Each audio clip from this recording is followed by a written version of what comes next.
Garvey lives. Mosiah lives. We're going to go into reasoning. I say a lot of issues there. Quite a short film, but a lot in there. 50 years, persecution, reparations, victimization of Rasta, where we're at today. And to move the reasoning forward, I'm going to call forward our brother Kwadwo. Is going to really just facilitate the reasoning, actually trying to bring out the key issues for us.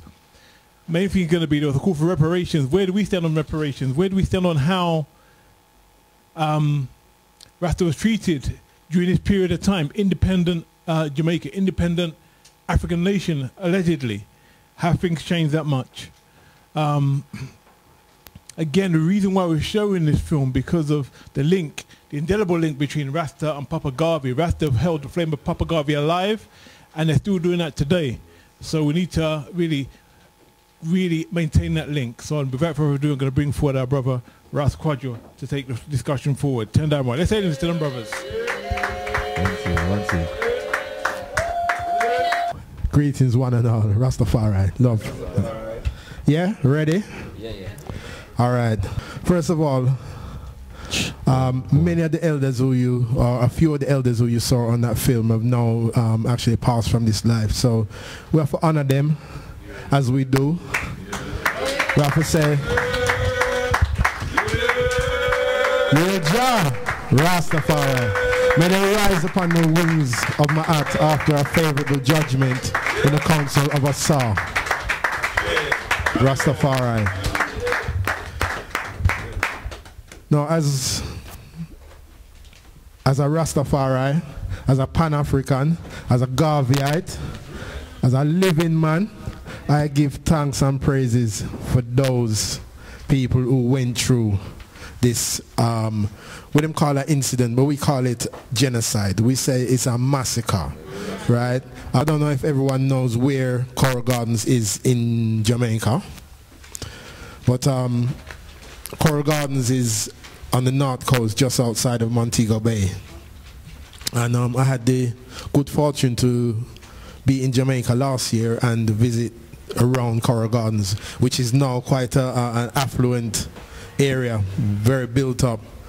And mostly, as people said, people in Jamaica and all over don't even know that this event occurred. And that the government of Jamaica, not yet 1 year after the so-called independence,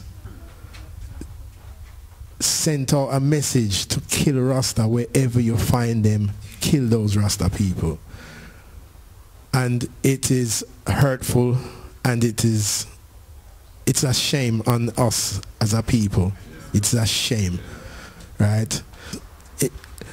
Sometimes I just feel it in my heart and soul, because, as we say, as a people, we do not know our history well enough to understand what has happened to us, and that the Rastafari movement in Jamaica, and also from this we have to remember what happened to Rastas in Dominica, in Trinidad, in Grenada, in Guyana, here in Britain, where enough away when we as youth to come up and chant Rastafari, what happened to people right here. All of this is part of the whole idea of destroying the movement, destroying the African value system, destroying our families, because something that wasn't made clear in the film as well, which in speaking to some of the brothers, one of the brothers in particular who was in the film, Rasimba, is that children were taken from their families, and these families have not seen these children since that day, or if they have seen them, these children were never returned to their families, simply because the families are chant Rastafari. So this was a tragedy of immense proportion, and something that within the realms of reparations needs to be dealt with. It needs to be dealt with securely.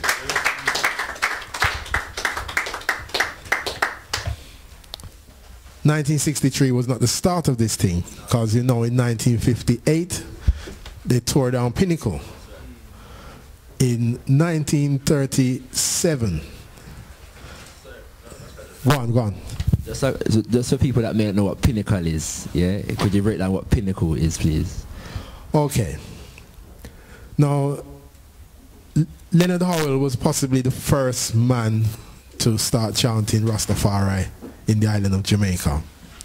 And Leonard Howell set up what people would probably call a commune now, but it was a homestead where Rasta people were living. Many families, elders, younger people living together and working the land. So they had farm, they were growing cassava and Congo peas and all sorts of different things.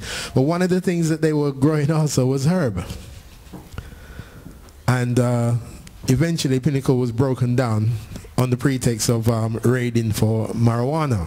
However, what the British government, who were the ruling government in Jamaica at the time, don't tell people is that up until that point, the British government was the main supplier of herb in the island, because the indentured Asians who they'd brought in came with ganja as part of as a sacrament for themselves, and so Britain was importing marijuana into the island of Jamaica for the use of the people. Now, what had happened at Pinnacle is that the Rasta people them had started growing the herb and were profiting from it. As a matter of fact, when they brought down Pinnacle, they found that the people who were living there were not, if not wealthy, they were well off. They were doing, they had cash, and all of that money was taken by the government.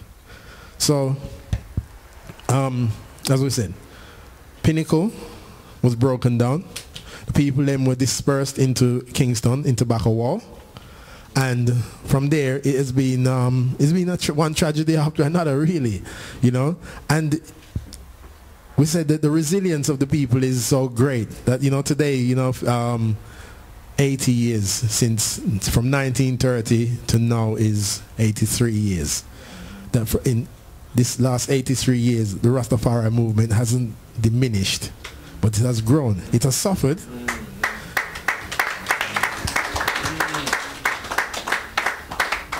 It has suffered, and there are anomalies within the Rastafari movement.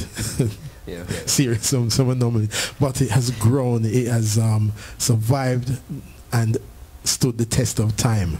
So I and I, as youth in England, are the fruit of those elders. Yes. Coral Garden Massacre is not something that's well known, whether in Jamaica or outside of Jamaica, by even people that class themselves as Jamaicans. Is there, I could say, maybe for want of a better word, but a campaign to, you know, make it into, say, a national holiday or some kind of day of remembrance in Jamaica, first and foremost? Is there a movement behind that? Or, yeah, Tenamore. Yeah, there is a Coral Gardens committee which has been functioning for a few years now, which is in the Montego Bay, in Trelawney, the Rasimba and others in Trelawney and Falmouth. What this is doing, its main work is really to try and alleviate the situation of many of the elders, because many of the elders are destitute. Right, to put it simply, right. If anyone knows anything about the Rastafari movement, is that once we nut, our families mainly disowned us, whether in the Caribbean or here in Britain or wherever. So many of these people were already disowned by their blood relations, and then the society went to town on them and devastated them. So over the years, many have their lives have been, they haven't really picked up. You know, a lot of people's lives were not picked up. As you said, as the elder mama, Empress Mina said, you know what I mean, where they were living in a board house, and even, you know, their board houses were thrown down, and, you know, people suffer. So the Coral Gardens Committee have been commemorating. So what they do is on Bad Friday, which is as we know, Bad Friday, the Easter period.